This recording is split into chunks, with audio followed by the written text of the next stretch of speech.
নমস্কার বন্ধুরা, good evening সবাইকে। তো তোমরা সবাই কেমন আছো? আশা করি ভালো আছো।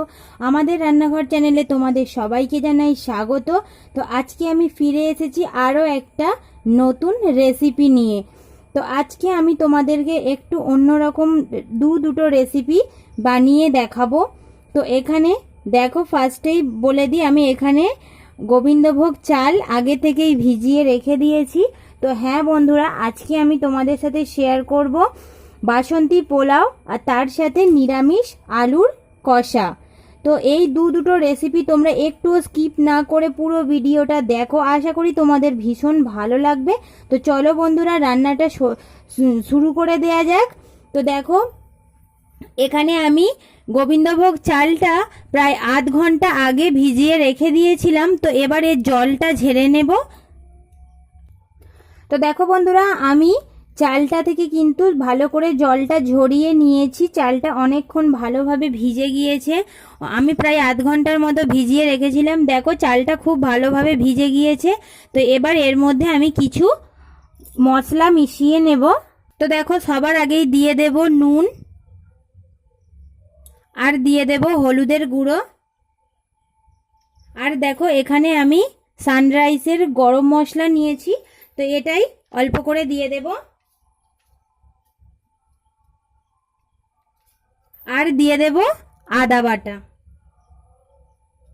দিয়ে দিচ্ছি এর মধ্যে চিনি। যেহেতু এটা পোলাওটা একটু মিষ্টি মিষ্টি হয়, তাই আমি চিনিটা একটু বেশি দিচ্ছি।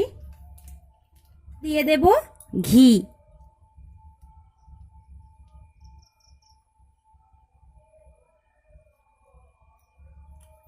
তো এবার এই সমস্ত উপকরণগুলো আমি ভালো করে চালের সাথে মিশিয়ে নেব।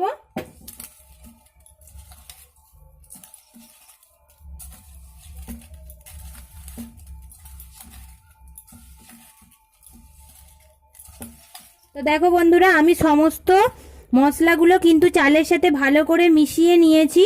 তো এবার এটাকে আমি 15 থেকে 20 মিনিটের জন্য ঢাকা দিয়ে রেখে দেবো, যাতে সমস্ত মশলাগুলো চালের সাথে ভালোভাবে মিশে যায়। তো চলো বন্ধুরা, ততক্ষণ এটা ম্যারিনেশন হতে থাক, ওদিকে আমি আলুর কষাটা তৈরি করে নিই। তো দেখো বন্ধুরা, আমি গ্যাসটা জেলে কড়াইটা গরম করতে দিয়ে দিয়েছি। এর মধ্যে এবার দিয়ে দেব সর্ষের তেল। তো তেলের মধ্যে দিয়ে দিচ্ছি দুটো তেজপাতা, আর দিয়ে দিচ্ছি একটা টমেটো কুচি।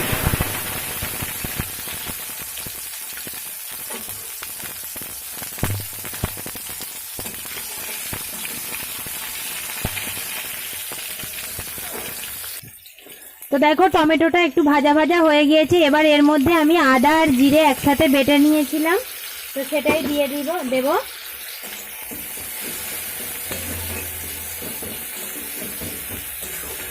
তো এবার এর মধ্যে দিয়ে দিচ্ছি হলুদ গুঁড়ো, নুন, দিয়ে দিচ্ছি লঙ্কার গুঁড়ো।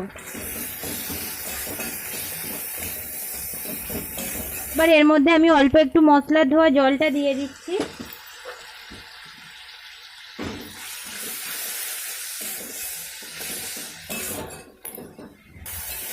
তো দেখো, আমার মশলাটা অনেকটাই কষানো হয়ে গিয়েছে। তো এবার এর মধ্যে আমি দুটো বড় সাইজের আলু আগে থেকে সেদ্ধ করে রেখে দিয়েছিলাম, তো সেটাকেই আমি এবারে এই মশলার মধ্যে দিয়ে একটু নাড়াচাড়া করে নেব।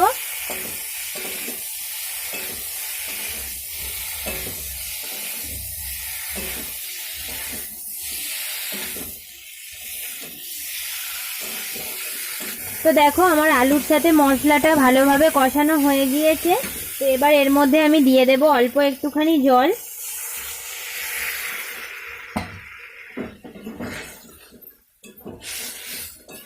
আমি এইটুকুই জল দেব, যেহেতু আমার আলুটা আগে থেকেই সেদ্ধ করা রয়েছে।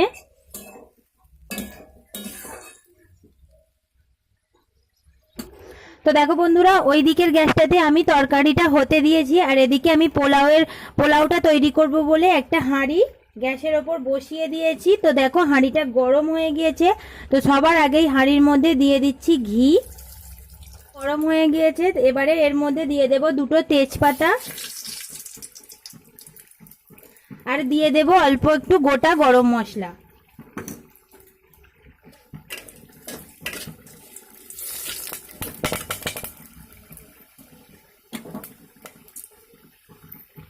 তো দেখো ফোড়নটা ভাজা ভাজা হয়ে যাওয়ার পরে এর মধ্যে আমি দিয়ে দিচ্ছি কিছু কাজু কিশমিশ।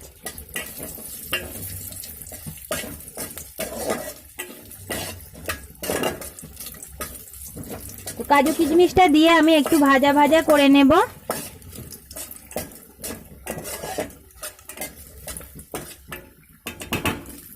তো কাজু কিশমিশটা দিয়ে আমি একটু ভাজা ভাজা করে নিয়েছি। তো এবার এর মধ্যে আমি মশলা মাখানো চালটা দিয়ে দিচ্ছি। দেখো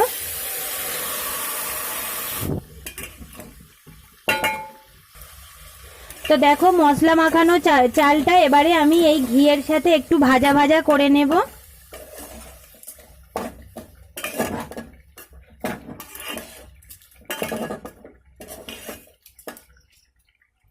তো দেখো বন্ধুরা, ওদিকে পোলাওয়ের চালটা নাড়তে নাড়তে এদিকে তরকারিটাও হয়ে গিয়েছে আমার। লাস্টে আমি ওপর থেকে ছড়িয়ে দিচ্ছি গোটা মশলার গুঁড়ো।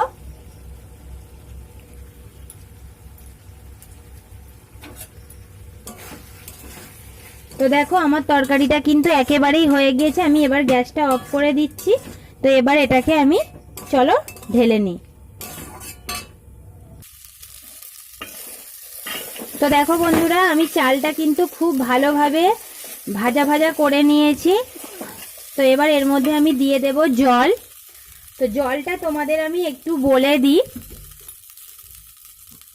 তো দেখো আমি এখানে একটা কাঁচের বাটি নিয়েছি। এই বাটির কিন্তু আমি 2 বাটি গোবিন্দভোগ চালটা নিয়েছি।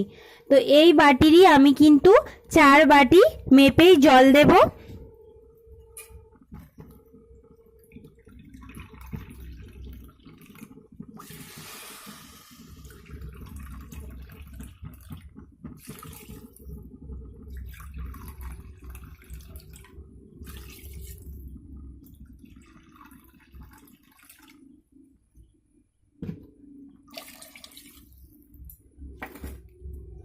তোমরা অবশ্যই জলের পরিমাণটা কিন্তু ঠিকঠাক করে দেবে।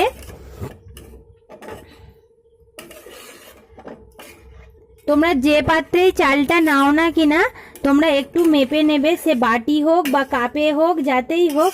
তোমরা যত কাপ চাল নেবে তার ডবল কিন্তু এখানে জল দিতে হবে, তবেই কিন্তু পোলাওটা ঠিকঠাকভাবে সেদ্ধ এবং ঝরঝরে দুটোই হবে। তো চলো বন্ধুরা, আমার দেখো জলটা ভালোভাবে মানে মেশানো হয়ে গিয়েছে। তো এটাকে আমি ঢেকে দেব আর গ্যাসের ফ্লেমটা আমি একেবারে লোতে রাখবো। রেখে এটাকে আমি মোটামুটি 10 মিনিটের মতো হতে দিই। তো চলো বন্ধুরা, ফিরে আসছি 10 মিনিট পরে। তো দেখো বন্ধুরা, আমি খানিকক্ষণ পরে একবার চাপাটা খুলে দেখে নেব। তো দেখো জলটা অনেকটাই শুকিয়ে গিয়েছে।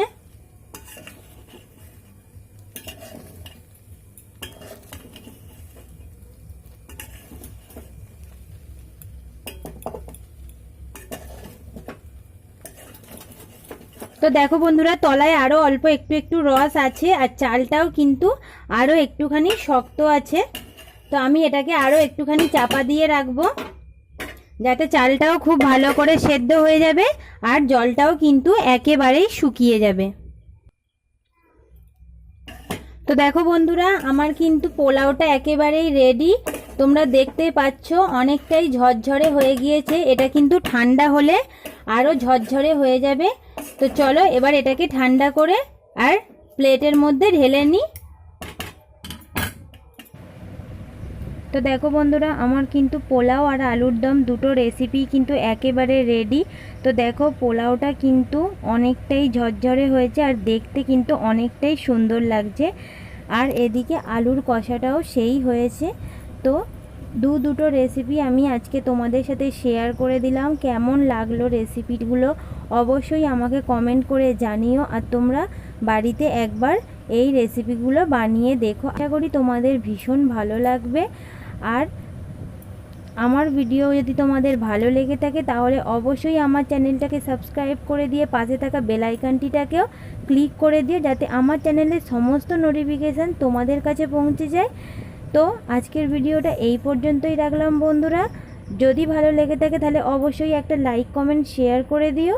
আর আজকের ভিডিওটা এই পর্যন্তই রাখছি, ফিরে আসছি আরও একটা নতুন রেসিপি নিয়ে। নমস্কার।